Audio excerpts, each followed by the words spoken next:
Правда, а не политика. Најавата на власта дека има одговорност за секој кој се огрешил пред законот е токму она што го бараат луѓето. Според познавачите, сите бараат еднаквост пред законите и казна за сите кои сториле кривично дело. Политичкиот аналитичар Александар Ристевски за Алфа вели дека граѓаните се уморни од неправди и двојни аршини и дека најавата на власта дека е време да се кршат ланците на неправдата и конечно да се изгради општество на право, правда и ред е и повеќе од потребна. Ресетот, како што вели власта, ќе биде праведен, но безмилосен кон оние што го злоупотребувале народот, порака што одекна меѓу граѓаните како сигнал дека времето на неказнивост завршува. Најмногу се однесува за оние случаи кои ние ги гледаме низ годините, каде што гледаме дека одредени дадени докази, одредени дадени информации и се останато што е процесуирано дали до судските органи или пак до обвинителството, каде што треба да се продолжи, да кажеме, постапката, повеќе од очигледно е дека неретко се случува истото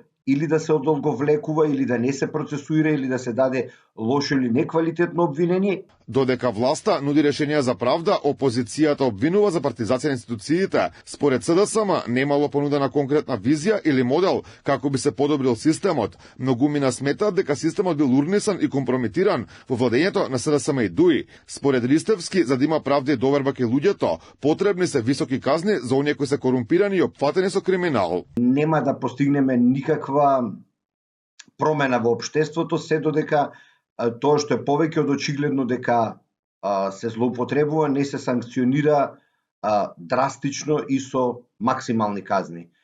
Мислам дека е време да се превземат токму вакви чекори, затоа што веќе севкупно народот, целата нација станува изфрустрирана од злоупотребите кои повеќе од очигледно е дека се прават, а не се процесуираат. Инаку власта најави институционален, а не политички ресет на системот. Според зборовите на власта, целта е јасна: враќање на довербата во судството и одговорност за сите оние кои злоупотребиле власта и позицијата на моќ.